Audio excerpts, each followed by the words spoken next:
लोग जो लोकतंत्र की बात करते हैं तो मैं याद दिला देना चाहता हूं, कांग्रेस पार्टी के पहले प्रधानमंत्री श्री जवाहरलाल नेहरू 0 वोट पाकर प्रधानमंत्री बने थे। भारत के इतिहास में इनके जितने प्रधानमंत्री बने, इंदिरा गांधी जी क्या चुन के आई पहली बार? नहीं, कांग्रेस के अंदरूनी लड़ाई, इंडिकेट सिंडिकेट की लड़ाई में गूंगी गुड़िया के रूप में आई। स्वर्गीय राजीव गांधी जी का चुन के आए? नहीं, इंदिरा जी की दुखद हत्या से उपजी परिस्थितियों के कारण बनाए गए। भारत के राजनीतिक इतिहास में लोकतांत्रिक ढंग से अगर किसी पार्टी के 2 ही प्रधानमंत्री चुन के आए, जो जनता के सामने हमने रखा यह प्रधानमंत्री होना चाहिए और जनता ने चुन के कहा यही प्रधानमंत्री होना चाहिए, एक श्री अटल बिहारी वाजपेयी और एक श्री नरेंद्र मोदी। भारतीय राजनीति में बहुत सारी चीजों का पटाक्षेप हो रहा है।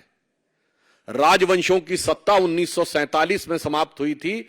अब लोकतंत्र का आवरण ओढ़े हुए जो लोकतांत्रिक राजवंश हैं, उनकी सत्ता को चुनौती मिल रही है और उनको लग रहा है कि आने वाले चुनावों के बाद उनका भविष्य क्या होगा। और यह मैं ऐसे ही नहीं कह रहा हूं, आप उत्तर से दक्षिण तक देखें तो 2019 के लोकसभा चुनावों में देश की प्रबुद्ध जनता ने इंटाइटलमेंट के आधार के ऊपर जो लोग लोकतंत्र के नाम पर राजतंत्र चला रहे थे, चाहे कश्मीर में अब्दुल्ला और मुफ्ती परिवार हो, वो लोग चुनाव हारे, पंजाब में बादल परिवार चुनाव हारा, हरियाणा में हुड्डा परिवार चुनाव हारा, अशोक गहलोत जी का बेटा चुनाव हारा, उत्तर प्रदेश में अखिलेश यादव जी की पत्नी चुनाव हारी, चौधरी अजीत सिंह और उनके बेटे चुनाव हारे, बिहार में लालू प्रसाद यादव जी की बेटी चुनाव हारी, फिर चाहे तेलंगाना में केसीआर जी की बेटी चुनाव हारी हो, अथवा परिवारवाद के सबसे बड़े प्रतीक श्री राहुल गांधी जी चुनाव हारे। तो खड़गे जी, यह सत्य है। जो आपको डर लग रहा है कि इसके बाद ये लोकतांत्रिक राजवंशों के लिए चुनाव के का भ्रम जनता के सामने रखकर राजनीति करना संभव नहीं हो पाएगा, क्योंकि अब भारत में वास्तविक लोक सत्ता का प्रादुर्भाव हो गया है।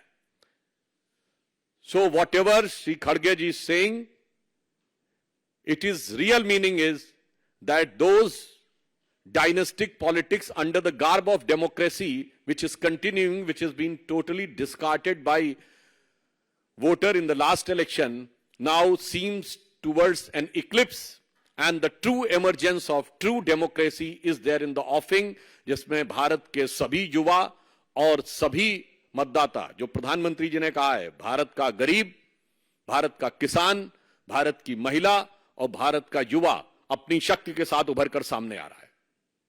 वैसे ये लोग जो लोकतंत्र की बात करते हैं तो मैं याद दिला देना चाहता हूं, कांग्रेस पार्टी के पहले प्रधानमंत्री श्री जवाहरलाल नेहरू 0 वोट पाकर प्रधानमंत्री बने थे।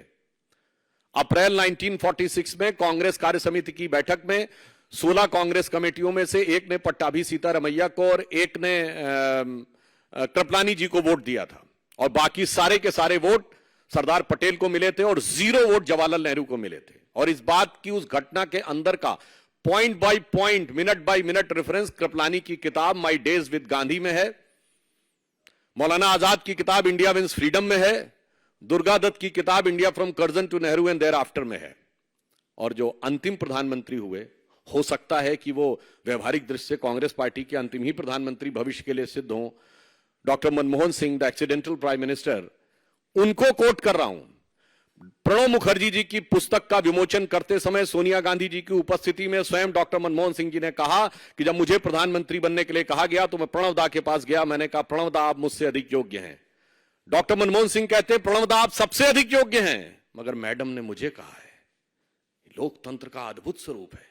पहले प्रधानमंत्री से लेके अंतिम प्रधानमंत्री तक, 0 वोट से लेके 0 वोट तक प्रधानमंत्री बनाने वाले लोग आज कहते हैं कि लोकतंत्र हमें समझ में नहीं आता है और लोकतंत्र के वास्तविक रक्षक वो हैं।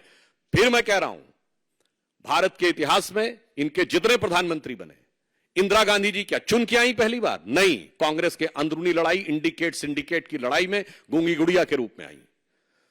स्वर्गीय राजीव गांधी जी का चुन के आए? नहीं, इंदिरा जी की दुखद हत्या से उपजी परिस्थितियों के कारण बनाए गए। श्री पीवी नरसिम्हा राव कैसे बने सबको पता है, और डॉक्टर मनमोहन सिंह सबको पता है।